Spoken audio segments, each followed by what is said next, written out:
article writing. Yes, this is the topic of the writing skills section that we are going to take up today for your understanding. ये topic हमेशा confuse करता है, पता नहीं कैसा subject आएगा या उसमें तुमको क्या पॉइंट्स इंक्लूड करने होंगे, किस तरह से उसको लिखना है उसमें और उसमें क्या किन बातों का हमको ध्यान रखना है। ये सारी चीज़ें अगर हम क्लियर कर दे तो उसके बाद आर्टिकल राइटिंग इतना डिफिकल्ट और इतना अननोन टॉपिक नहीं लगे। So let us understand what are the things you should keep in mind while writing the article. Start करते हैं हम आर्टिकल राइटिंग। अब आर्टिकल राइटिंग जब भी हम लिखते हैं तो हमको सबसे पहले उसकी मार्किंग स्कीम देख लेते हैं। अभी का जो अपडेटेड सिलेबस है उसके हिसाब से आपका जो आर्टिकल राइटिंग का टॉपिक होता है वो 10 मार्क्स का नहीं होके 5 मार्क्स का हो गया। ठीक है, तो अभी जो आपको मार्किंग स्कीम बताई जाती है वो अकॉर्डिंग टू 5 मार्क्स है।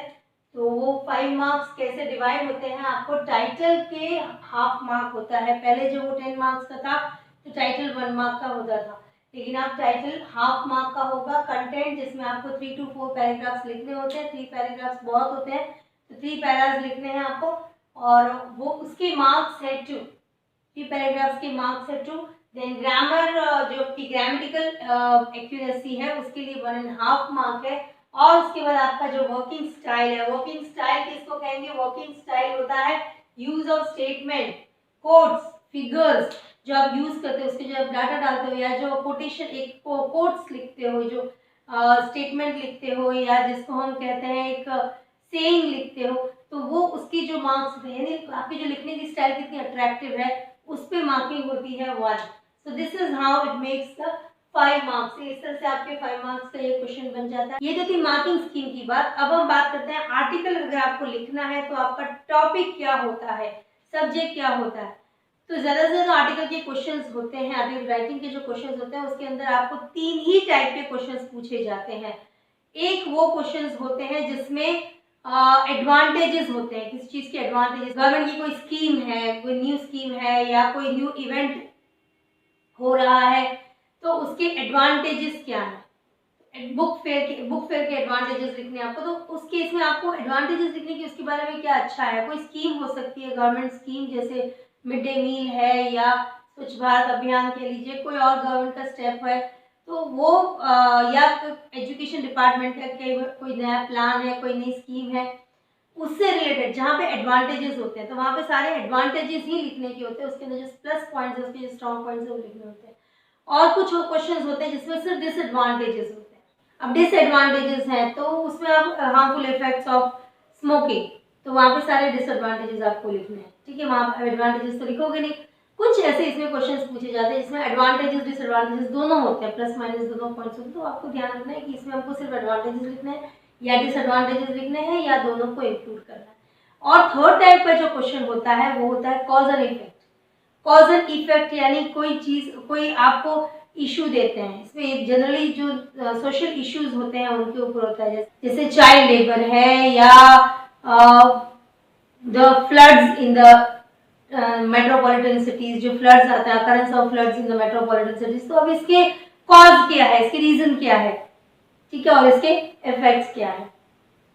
Okay, reckless felling of the trees, तो इसके ऊपर आर्टिकल आएगा आपके। Reckless felling of the trees मतलब जो कटिंग ऑफ द ट्रीज, तो वही नॉर्मल टॉपिक से, इसके अलावा कोई ऐसा भी कंटेम्प्रेरी टॉपिक भी आपको पूछा जा सकता है। इसके अलावा आपको कोई एडवांस टॉपिक भी पूछा जा सकता है, लेकिन आपको ये ध्यान रखना है कि आपके आर्टिकल्स में आपको या तो एडवांटेजेस लिखने हैं, डिसएडवांटेजेस लिखने हैं, कभी कभी दोनों होते हैं, और होते हैं कॉज एंड इफेक्ट वाले। ठीक है, जैसे कॉज एंड इफेक्ट में तो मैंने पहले वो इश्यू, सोशल इश्यू, जैसे रोड रेज की बात करें, आज हम एक टॉपिक लिखना भी सीखेंगे, रोड रेज। तो रोड रेज के ऊपर, अब रोड रेज क्या होता है, तो जो ये ड्राइवर्स आपस में भिड़ जाते हैं साइड देने के मैटर पे, या कोई छोटी सी टक्कर हो जाती है उसके मैटर पे, जो आपस में लड़ जाते हैं, आपस में एक दूसरे के को अब्यूज करते हैं, कभी कभी फिजिकल भी हो जाते हैं, तो ये जो होते हैं वो रोड रेज होते हैं। तो इस तरह से वहां पे आपको कॉज लिखना है कि क्यों ये होता है, और ये होता है तो इसका इफेक्ट क्या है। तो आपको ध्यान रखना है कि आपको ऐसे ही टॉपिक पूछे जाएंगे जिसमें एडवांटेजेस होंगे, डिसएडवांटेजेस होंगे और कॉज एंड इफेक्ट होंगे। ठीक है, ये 3 टाइप्स के आर्टिकल्स हैं, इसके अलावा और कोई आर्टिकल पूछा नहीं जाता है। ओके, तो आप देख लीजिए जब भी आप स्टडी करें तो एक बार सारे एडवांटेजेस वाले आर्टिकल्स देख लीजिएगा, फिर डिसएडवांटेजेस वाले और कुछ होंगे वो कॉज इफेक्ट वाले होंगे, आप उनको क्लासिफाई करके स्टडी कर सकते हैं। Now how to write an article. तो आर्टिकल लिखना कैसे है, तो सबसे पहले तो आपको ये ध्यान रखना है कि कितना लिखना है। तो आपको दिया होगा 150 to 200 वर्ड्स में लिखना होता है। अब ये नहीं कि 150 to 200 मीन्स आप काउंट करने बैठ जाओ। नॉर्मली आपका 1.5 पेज या 1/4 पेज भर जाता है आर्टिकल जब भी लिखते हैं। तो डोंट वरी, अगर थोड़ा सा एक्स्ट्रा भी हो जाता है, जैसे 200 वर्ड्स है 300 वर्ड्स भी हो जाते हैं, कोई प्रॉब्लम नहीं होती है। लेकिन बस यही है कि जो भी आपने लिखा है वो सेंसिबल होना चाहिए। आप कुछ भी नॉनसेंस लिखते रहेंगे तो वो फिर एग्जामिनर फ्रस्ट्रेट हो जाएगा, वो आपका आर्टिकल अच्छे से रीड नहीं करेगा, he will not allot any marks. तो आपको ध्यान रखना है कि मैटर जितना है 1/4 पेज 1.5 पेज बहुत हो जाता है। हाँ, दूसरी चीज आपको याद रखनी कि जब आप आर्टिकल स्टार्ट करते हैं लिखना, तो अगर आपके पेज जो है आपका जो आपकी शीट का जो पेज है वो हाफ से ज्यादा भर गया है, start from the new page.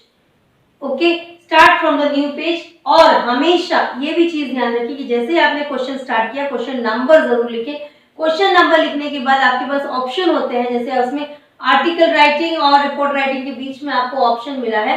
अब आपने चूज किया है आर्टिकल राइटिंग, तो आपको ऊपर लिखना है आर्टिकल राइटिंग, उस सेंटर में नहीं, साइड में जो आपने क्वेश्चन नंबर लिखा है उसके पास में आपको लिखना है आर्टिकल राइटिंग, जिससे एग्जामिनर क्लियर हो जाए कि आपने आर्टिकल वाला क्वेश्चन अटेम्प्ट किया है या रिपोर्ट वाला। वैसे तो सब्जेक्ट ये टाइटल से पता चल जाता है, लेकिन फिर भी आपको लिखना है आर्टिकल राइटिंग, या आर्टिकल लिखोगे तो भी चलेगा। उसके बाद 2 लाइन छोड़ के आप क्वेश्चन स्टार्ट करें, अपना सॉल्यूशन स्टार्ट करें। तो इस तरह से। और अब जब आप लिखते हो तो जैसे मैंने कहा 1.5 पेज 1/4 पेज इनफ होता है अगर आप न्यू पेज से स्टार्ट कर रहे हो। तो अगर आपके पेज में सिर्फ पूरा हाफ से भी कम भरा हुआ है, उस केस में आप वहीं नीचे से स्टार्ट कर सकते हैं। ठीक है, तो इन चीजों का आपको ध्यान रखना है। और उसके बाद अब जब आर्टिकल लिखते हैं तो हेडिंग और टाइटल आपको जरूर लिखना है स्टार्टिंग में। अगर क्वेश्चन में दिया हुआ है, in some cases it is already given in the question, तो क्वेश्चन में दिया हुआ है तो कोई बात नहीं, जो इन्वर्टेड कॉमा में होता है वही उसका टाइटल होता है, आपको उसको सेंटर में लिखना है। आप ये ध्यान रखें, हमेशा उसको सेंटर में लिखें। इसके जो इसकी वर्ड लिमिट इसलिए दी हुई है 3 to 5 वर्ड्स। 3 to 5 वर्ड्स बहुत होते हैं इसके अंदर। आप ये नहीं कि पूरी लाइन भर दें, क्योंकि आपको उसको सेंटर ऑब्जर्व करना है। सेंटर ऑब्जर्व करना मीन्स इस तरफ से लेफ्ट और राइट दोनों तरफ से आपकी कुछ स्पेस खुली हुई होनी चाहिए, और वो ये बिल्कुल सेंटर में होना चाहिए, तभी वो ध्यान खींचेगा। तो अट्रैक्टिव होना चाहिए, कैची होना चाहिए। इस तरह से आर्टिकल लिखे, give the idea of the content. ऐसा होना चाहिए कि आपने आर्टिकल के अंदर क्या लिखा है वो सब कुछ क्लैरिफाई हो जाना चाहिए उसके टाइटल से। ठीक है, और चीजें ध्यान रखिए, सेंटर में हो, कैपिटल में हो। ये एक और चीज इंपॉर्टेंट है जो आपको ध्यान रखनी है, कैपिटल में लिखना है। आपको जो टाइटल आप लिख रहे हो सेंटर में पूरा कैपिटल में लिखो, पूरा बोल्ड में, कैपिटल में, और उसको थोड़ा सा डार्क कर ले, 1-2 बार उसके ऊपर और लिख दे तो वो थोड़ा डार्क हो जाएगा, हाईलाइट हो जाएगा। उसको हाईलाइट कर, हाईलाइटर वगैरह का यूज एग्जाम में अलाउड नहीं है, तो आप उसको थोड़ा सा हाईलाइट कर दे, उसको थोड़ा डार्क कर दे। और 3 to 4 ये आपको चीजें याद रखनी है हेडिंग और टाइटल के बारे में। कुछ हेडिंग्स आपको एग्जाम्पल के तौर पर दिए हुए हैं।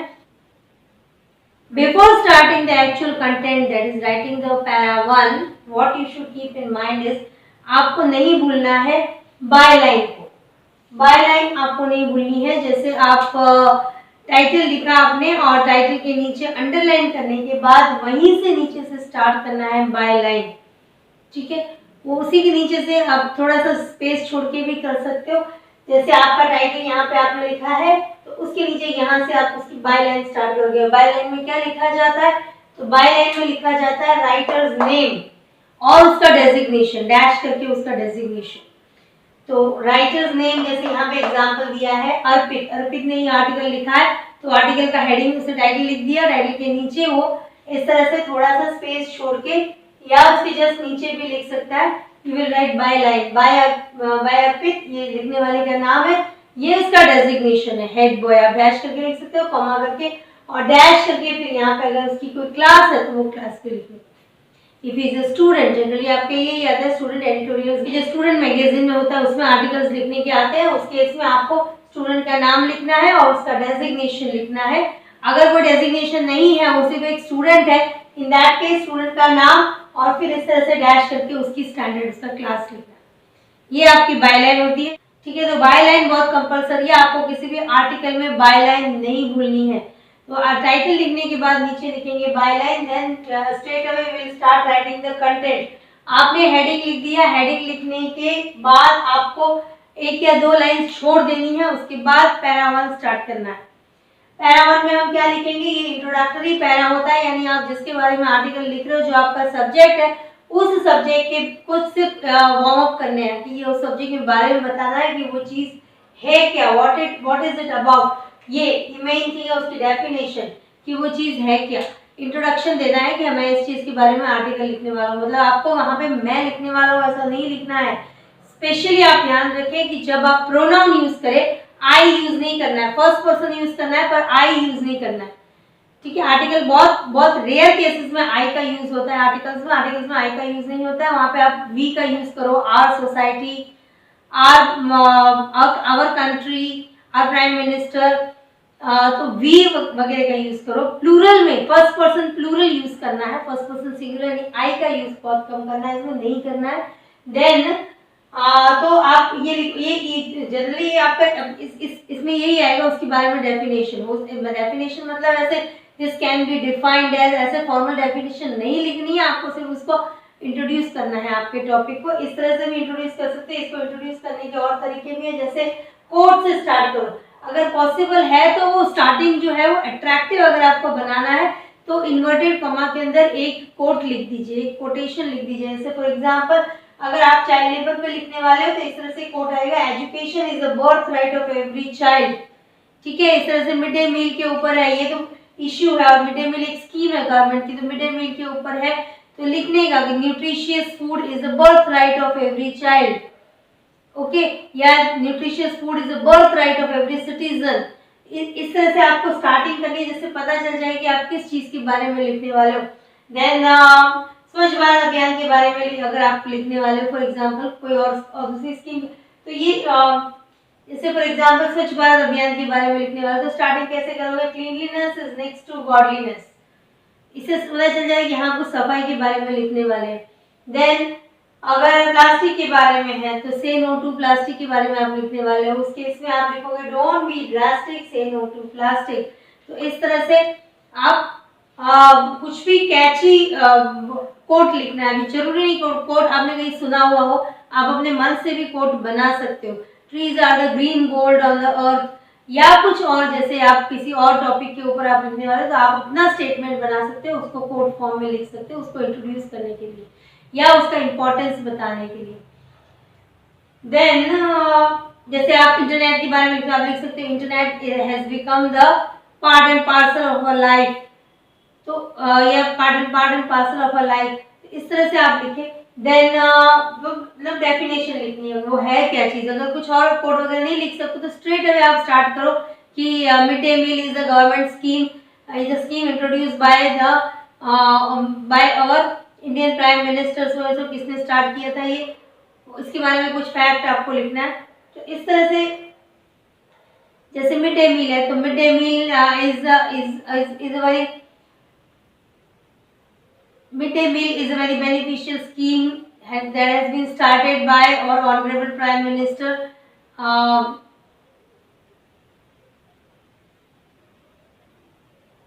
स्वच्छ भारत अभियान के बारे में। स्वच्छ भारत अभियान is a very useful, स्वच्छ भारत अभियान is a very revolutionary step taken up by honorable prime minister Narendra Damodar Das Modi. तो वो इस चीज से आप उसको इंट्रोड्यूस करोगे, ये चीज है क्या। अगर आप किसी इशू के बारे में लिख रहे हो तो चाइल्ड लेबर, तो चाइल्ड लेबर में आप इससे लिख सकते हो, child labour is one of the greatest issue of the today's society where children below the age of when the children are thrust into the process of earning, not even at when they even before attaining the age of 14 years. Child labour के बारे में हम लिखेंगे, child labour is one of the greatest issues of the modern time where the children are thrust into the process of earning before even before they attain the age of 14 years. तो इस तरह से आपको कोई ना कोई ऐसा उसका इंट्रोडक्शन, उसके बारे में डेफिनेशन लिखनी है। अगर आप चाहें तो कोट से स्टार्ट करें, कोट स्टार्ट करने के बाद भी आपको डेफिनेशन तो लिखनी है, उसके बारे में कुछ लिखना है कि व्हाट इज दैट थिंग, अगर इवेंट है तो वो इवेंट क्या है, ठीक है। देन अब वो कब स्टार्ट हुआ था ये भी लिखना है, अगर कोई इवेंट है तो कब, या कोई स्कीम है तो वो कब स्टार्ट हुआ था वो भी आपको लिखना, वो है क्या और वो कब शुरू हुआ था, ठीक है। उसके बाद अब जैसे कुछ ऐसे ये की सेंटेंसेस भी दिए हैं जो आप यूज कर सकते हो आपके इंट्रोडक्टरी पैराग्राफ में। जैसे कोई गवर्नमेंट स्कीम्स है, थोड़ा सा कंजेस्ट जैसे कोई गवर्नमेंट स्कीम है तो उसके लिए आप लिख सकते हो out of many great achievements of, achievement नहीं achievements, out of many great achievements of the dash. यहाँ पे गवर्नमेंट ऑफ इंडिया हो सकता है, गवर्नमेंट ऑफ राजस्थान हो सकता है, या एजुकेशन डिपार्टमेंट हो सकता है, एजुकेशन मिनिस्ट्री हो सकता है। तो यहाँ पे जो भी है वो आप लिखें। उसके बाद out of many great achievements of the government of India, for example significant one is mid day meal, significant one is Swachh Bharat अभियान। तो जो भी स्कीम है वो आपको लिखना है। तो इस तरह से भी ये भी आप स्टार्टिंग कर सकते हो, या डायरेक्टली लिखिए व्हाट इज इट, वो है क्या, या फिर इस तरह से उसकी स्टार्टिंग करें। हो सके तो कोट का भी यूज करें। तो कोट तो स्टार्टिंग में ही लिखा जाएगा, कोट कहीं इन बीच में नहीं लिखा जाएगा। अगर आपको ध्यान में पड़ रहा है उसके बारे में कोई कोटेशन तो स्टार्टिंग में ही लिखिए। ये लिखने में जैसे डिसएडवांटेजेस है, मतलब सारी ऐसी कुछ बुराई है, कोई किसी इश्यू के बारे में है, तो उस केस में आप कैसे, इसमें क्या स्टार्टिंग स्टेटमेंट क्या रहेगा, it is universally acknowledged thing that, हम लोग सब जानते हैं कि, ठीक है, इंटरनेट और use of internet has become a greatest menace today, और flooding has become a great problem, a common man's trouble in the metropolitan cities की, वहाँ जो फ्लड आते हैं वहाँ पे जो कॉमन मैन परेशान होता है। तो ये आप इस तरह से लिख सकते हैं।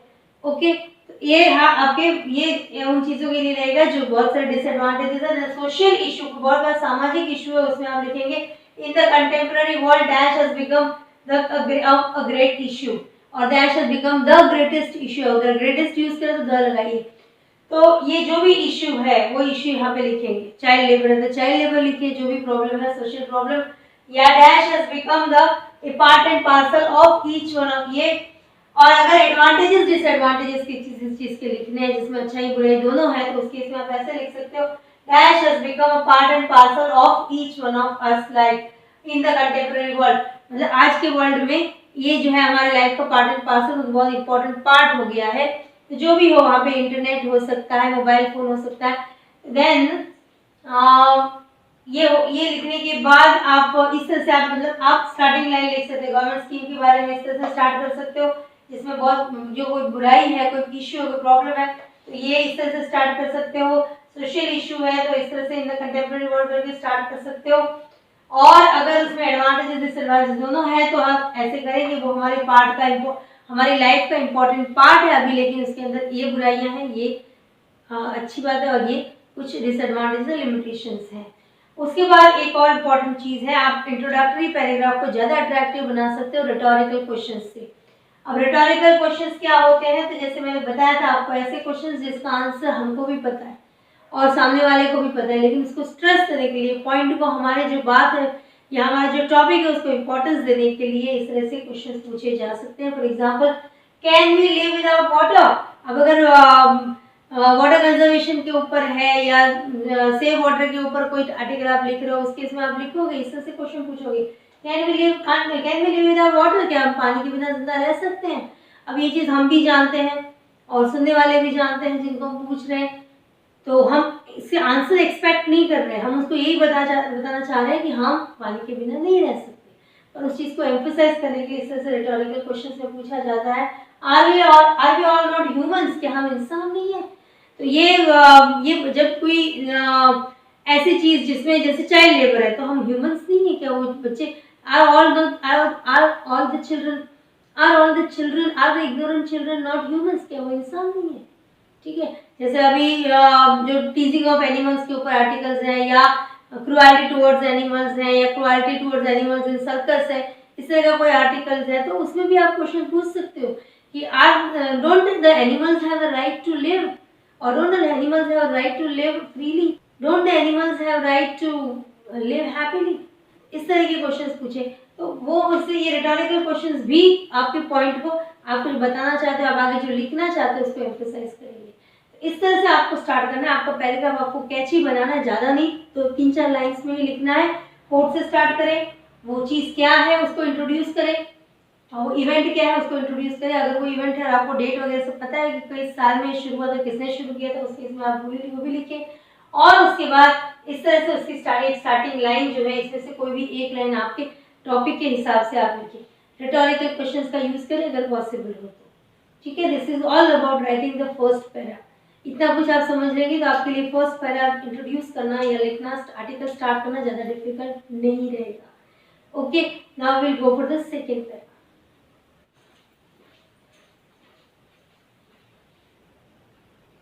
Now it's time to write para number 2 in your article writing. Para number 2 में क्या आएगा? तो पैरा नंबर 2 ये आपका मेन कंटेंट रहेगा, यानी बॉडी ऑफ द आर्टिकल। आपका जो आर्टिकल का बॉडी कहा जाएगा वो होगा पैरा नंबर 2। पहले तो स्टार्टिंग में तो आपने सिर्फ इंट्रोडक्शन किया अपने टॉपिक के बारे में, देन पैरा नंबर 2। अब क्या लिखोगे पैरा नंबर 2 में? That depends on the variety of your article. अगर आपका आर्टिकल कोई इसी इश्यू के ऊपर है, किसी सोशल प्रॉब्लम के ऊपर है, सामाजिक समस्या के ऊपर है, in that case you will right causes and effects. इस पैराग्राफ में हम लिखेंगे कि इस समस्या के कारण क्या है और इसका समाज के ऊपर क्या असर पड़ रहा है, किसी पर्टिकुलर सेक्शन के ऊपर क्या असर पड़ रहा है, या ओवरऑल जो सोसाइटी है उसके ऊपर क्या पड़ रहा है। आपका आर्टिकल जो है वो किसी गवर्नमेंट स्कीम के बारे में या गवर्नमेंट पॉलिसी के बारे में है, उस केस में हम लिखेंगे एडवांटेजेस। उसके एडवांटेजेस, स्कीम के क्या एडवांटेजेस हैं, और उसके बाद इसमें ये भी लिखेंगे कि इस स्कीम को इम्प्लीमेंट करने में क्या क्या चैलेंजेस है, क्या क्या प्रॉब्लम्स आ सकती है। जैसे करप्शन की प्रॉब्लम है, या रेड टेपिंग जिसको बोलते हैं, बहुत सारे कागजी कार्रवाई जो होती है, पेपर वर्क बहुत होता है, ये प्रोसीजर बहुत होता है, ये हो सकता है। तो ये प्रॉब्लम्स जो है वो हम लिखेंगे। कोई भी बड़ी स्कीम है तो इतनी जल्द इम्प्लीमेंट पूरी तरह से 100% जितनी चाहे उसी इम्प्लीमेंट नहीं होती है, तो क्या प्रॉब्लम्स हैं उसकी इम्प्लीमेंटेशन में, ठीक है, वो लिखेंगे।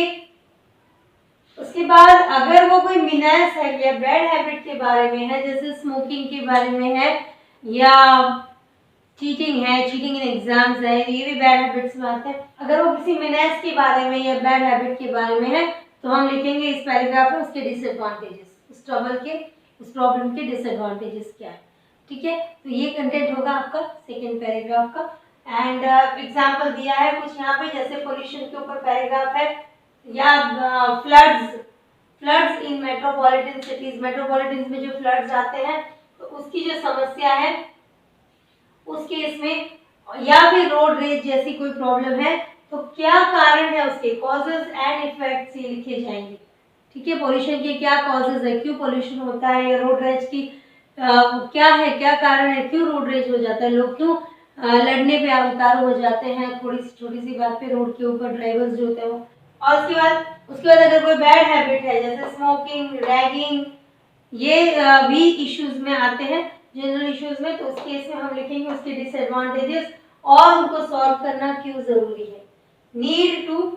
Need to solve the issue. Smoking, ragging हो सकता है, और effects of media on youth, जो एडवर्स इफेक्ट हो रहा है मीडिया का यूथ के ऊपर, उसको कैसे हटाया जा सकता है, उसके डिसएडवांटेजेस क्या है, इसके इससे क्या क्या नुकसान हो रहा है, कैसे हमारा यूथ जो है वो डाइवर्ट हो रहा है, तो इस तरह से हम लिखेंगे और क्यों जरूरी है इस प्रॉब्लम को सॉल्व करना। अगर इम्पोर्टेंस ऑफ ट्रैफिक लाइट्स है, या मिड डे मील है, या ऐसी और कोई गवर्नमेंट स्कीम है, बेटी बचाओ बेटी पढ़ाओ है, और कोई ऐसी स्कीम हो जो सोसाइटी के लिए बेनिफिशियल हो, तो उसके हम एडवांटेजेस लिखेंगे कि ये स्कीम इतनी ज़्यादा इम्पोर्टेंट क्यों है, उसका सिग्निफिकेंस क्या है, और उसमें चैलेंजेस क्या है, उसके इम्प्लीमेंटेशन में चैलेंजेस क्या है, ठीक है। ये आएगा हमारा second para. Depends on the type of your article, variety of your article, इसमें जो इसका कंटेंट है वो इस तरह से रहेगा। Okay, now let us come to the third, that is the concluding para of the article.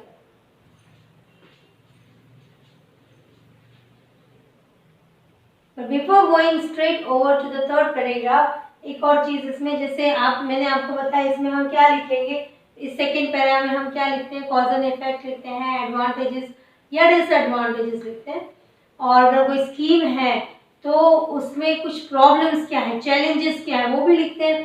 तो ऐसे केस में अगर आप कोई गवर्नमेंट स्कीम के बारे में, गवर्नमेंट की पॉलिसी के बारे में लिख रहे हैं सेकेंड पैराग्राफ में, आपने लिख लिया कि उसके एडवांटेजेस क्या है, और फिर आप लिख रहे हो कि चैलेंजेस क्या है, यानी उसको इम्प्लीमेंट करने में क्या प्रॉब्लम्स है, तो उसमें आप ये लाइंस का यूज कर सकते हैं। इनमें से कोई भी एक लाइन, दोनों ही आपको नहीं लिखनी है, कोई भी एक लाइन।